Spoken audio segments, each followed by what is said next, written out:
Welcome to Her Remarkable History. Remember, to support, please subscribe. The real cause of death of David Rizzio, Mary Queen of Scots' private secretary. Mary Queen of Scots met a bloody end inside the walls of Fotheringhay Castle. She was beheaded after being found guilty of treason against her cousin Elizabeth I, the English Queen.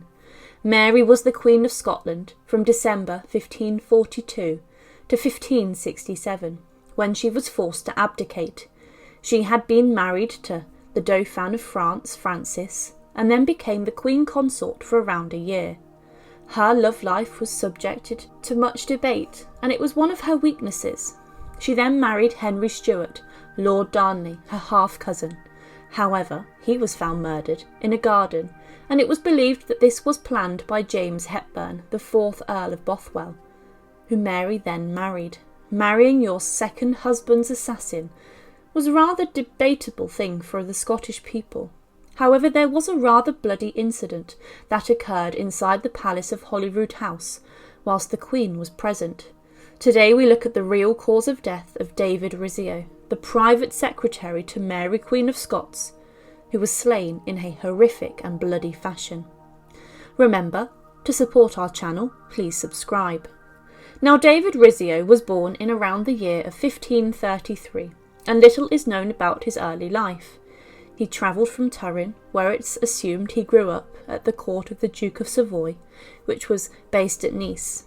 Whilst he was inside the court here, he left after there were very few chances for him to advance himself, and then, in 1561, he found employment in the household of the court of Moretta, who was going to lead an embassy and visit to Scotland.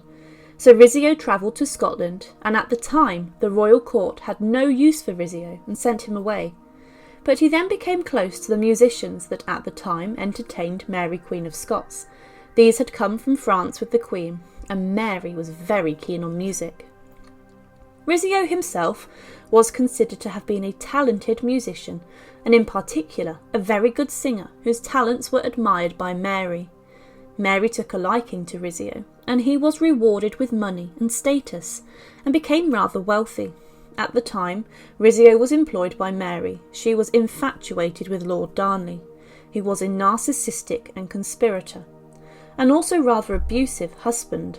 Lord Darnley was known to have several affairs, and it was claimed that Darnley even engaged in an intimate fashion with Rizzio before his marriage to Mary, that occurred in July of 1565.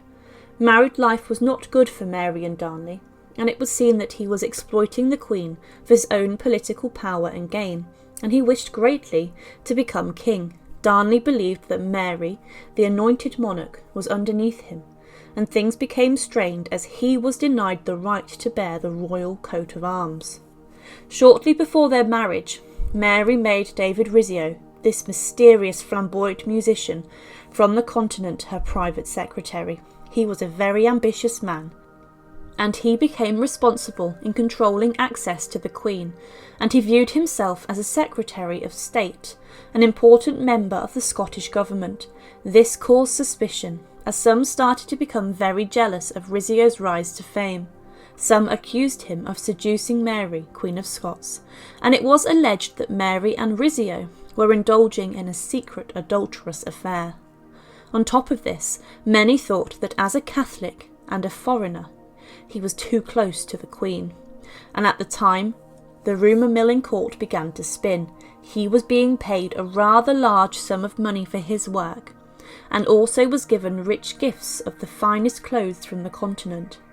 Rizzio even came into conflict with Lord Darnley, as he ultimately controlled access to the Queen, and sometimes stood in the way of Darnley.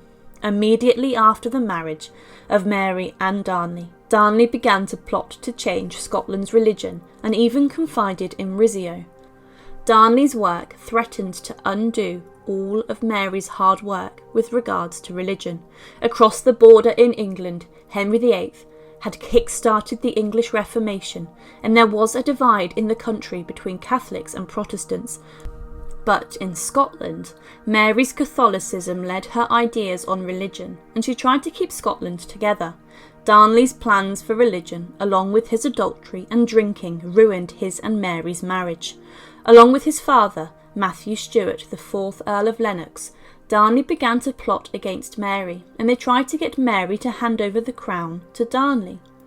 And they recruited a few members of the Scottish aristocracy who were unhappy with the Queen. This included James Stuart, the Earl of Moray, and one of these, William Matterland, turned against Mary following the appointment of David Rizzio as secretary. The plan stated that Darnley would become king using cunning means, and Parliament would accept him as the rightful king of the Scots. The success of the plot rested on the fact they needed a scapegoat. They needed someone to blame for misleading Darnley and facilitating the religion of Scotland towards strong Catholicism. David Rizzio was seen as the perfect person for this.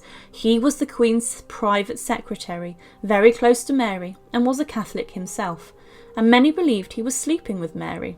Darnley felt betrayed by Rizzio, who, remember, he had allegedly had an intimate moment with him himself, and he believed that Rizzio was a papal spy sent by the Pope.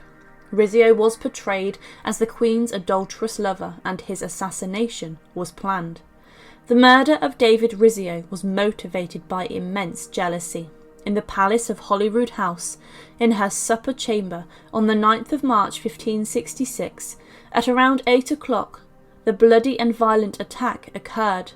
The royal guards who stood guarding Mary's estate were forced aside by a large crowd, and the palace was handed over to the rebels.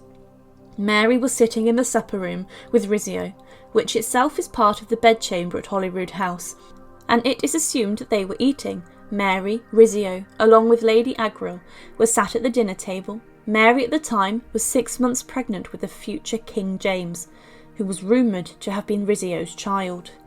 In the supper room burst the rebels, who were led by Lord Ruthven. They surrounded them and demanded that Rizzio was handed over to them. Mary bit back, refusing to hand over her private secretary, but at this point Rizzio hid behind Mary, a pregnant lady. However, he was grabbed by the men.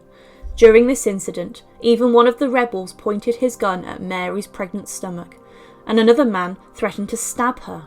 Mary could do nothing, and Rizzio was dragged through into the bedchamber. He was wrestled to the ground and was stabbed around 57 times. The attack was incredibly brutal, with different men using their daggers to kill the private secretary. The scene was a bloodbath, with Rizzio finally succumbing to his wounds, with the final stab coming from Lord Darnley's dagger, which was used by another assassin.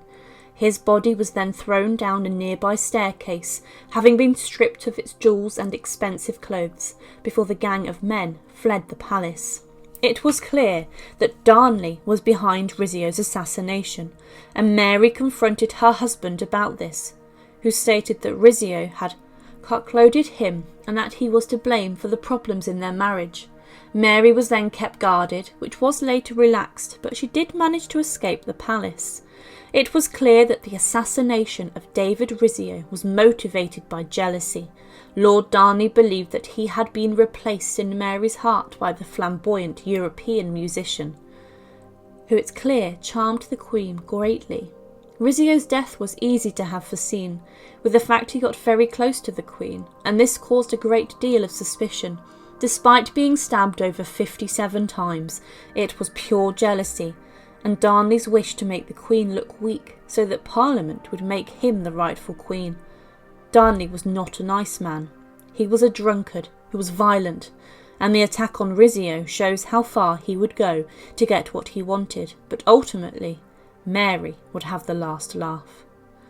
Thank you for watching, and to support, please subscribe to Her Remarkable History.